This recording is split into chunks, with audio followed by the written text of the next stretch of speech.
এই মুহূর্তে নজর রাখবো তাপসের সরাসরি সাংবাদিক বৈঠকের দিকে। নির্বাচন কমিশনের অফিসে গিয়েছিলেন তারা এবং সেখান থেকে বেরিয়ে কি বলছেন শোনাব আপনাদের।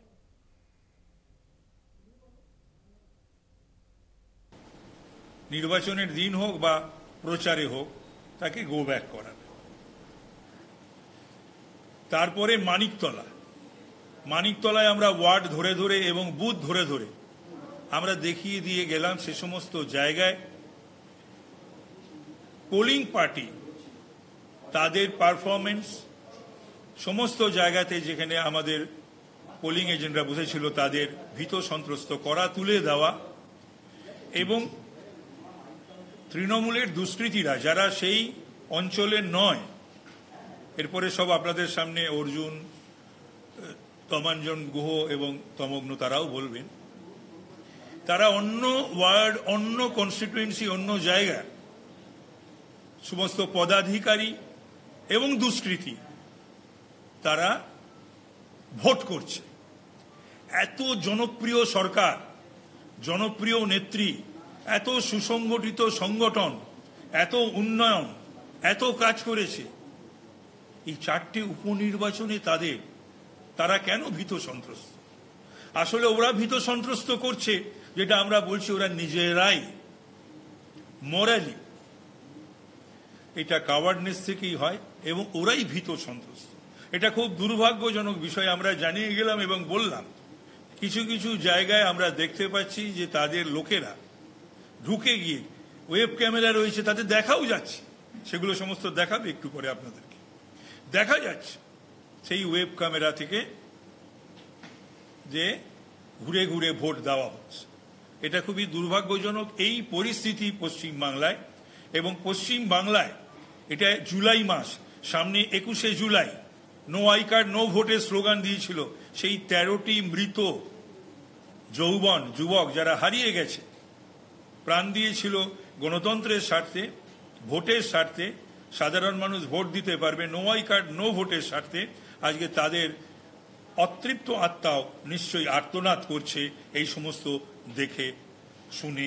এইভাবেই ভোট হচ্ছে এই গণতান্ত্রিক বন্দোবস্তে এবং ব্যবস্থায়। এবং এ ব্যাপারে আমি আবারও বলছি যে ইলেকশন কমিশনকে এবং যে সেন্ট্রাল ফোর্স, তাদের প্রেজেন্স নয়, তাদের অ্যাক্টিভ হতে হবে, অ্যাকশন ওরিয়েন্টেড হতে হবে।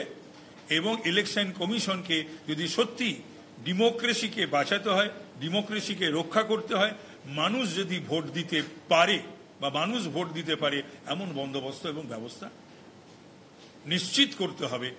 এটা বাংলায় দীর্ঘদিন ধরে সেই ট্র্যাডিশন সমানে চলেছে, সিপিএম এর সময় থেকে আজও কিন্তু তার কোনো পরিবর্তন হয়নি। কেন্দ্র বাহিনীর যে ভূমিকা থাকা উচিত সেই ভূমিকায় আমরা দেখতে পাচ্ছি না। তাহলে পরে বিভিন্ন জায়গায় দলবল লোকজন ঢোকে কি করে, এটা তো নিশ্চয়ই নিশ্চিত করবে কেন্দ্রীয় বাহিনী, এবং এই পারপাজেই তো কেন্দ্রীয় বাহিনী ডিপ্লয়মেন্ট। অর্জুন বল। সব থেকে যে মারাত্মক ব্যাপার আছে, ইলেকশন কমিশন বারবার বলছে আমি ওয়েবকাস্ট দিয়ে প্রত্যেকটা বুথকে মনিটরিং করছি। আপনারা এটা এখানে দেখাচ্ছে একটা ছবি, 251 নম্বর বুথ 251 মানিকতলা। এখানে সরাসরি 4-5 জন ঘুরে ঘুরে ভোট দিচ্ছে আর ওয়েবকাস্টে দেখছে। ইলেকশন কমিশন টোটালি ফেলিওর আছে। এটা ওয়েবকাস্ট থেকে তোলা, এই ওয়েবকাস্ট থেকে তোলা, টোটালি ফেলিওর আছে। ইলেকশন কমিশনের ভূমিকা 0/0। প্যারামিলিটারি ফোর্স কে শুধু উপস্থিতি আছে, তাদের কোনো অ্যাকশন নেই। অন্য ওয়ার্ড থেকে অন্য বিধানসভা থেকে কাউন্সিলর এসে এই মানিকতলা ঢুকে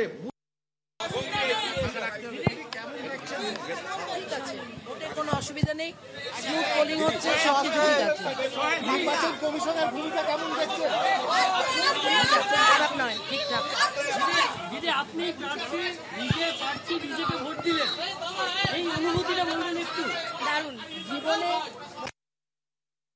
এই প্রথম নিজের জন্য কিছু করলাম, জীবনে নিজের জন্য কিছু করিনি, এই প্রথম নিজের জন্য কিছু করলাম। Normal feeling.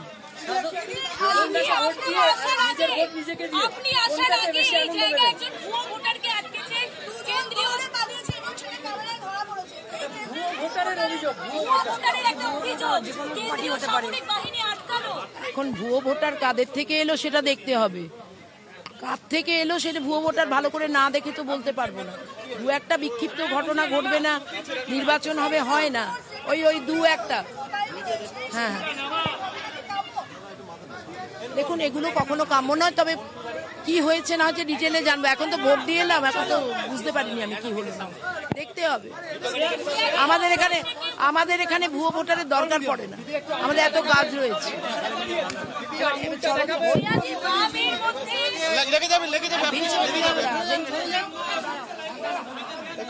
আপনার লেগে যাবে, গলায় লেগে যাবে, শুনুন না।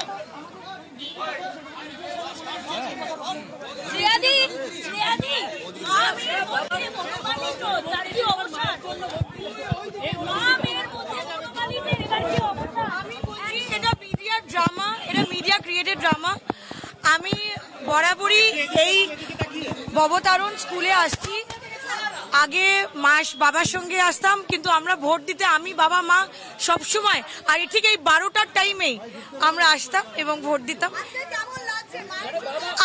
আমি আমার মাকে বললাম যে মা তুমি তো সবাইকে বললে, তো আমাকে বললো প্লিজ ভোট ফর মি। তো আমি একটু অনুরোধ করো, আমিও তো তোমার ভোটার, আমার খুব ভালো লাগছে। আর আমি মনে করছি মা বিপুল ভোটে আজকে জিতবে এবং সে, আমি বলবো না যে বাবাকে ছাপিয়ে যাবে, কিন্তু যেতে পারে, কিন্তু প্রবণতা আছে ছাপিয়ে যেতে পারে। কারণ বাই ইলেকশনে বাবা দাঁড়িয়ে, দেখুন খুব আইডিয়াল একটা কথা বলছি, বাই ইলেকশনে বাবা দাঁড়িয়েছিল, বাই ইলেকশনে মা দাঁড়ালো। বাবা অসুস্থ হয়েছে 16ই জুলাই, মার ফার্স্ট ওয়ার্কিং ডে হবে 16ই জুলাই। আমি কিন্তু জিতকে নিশ্চিত ধরে বলছি।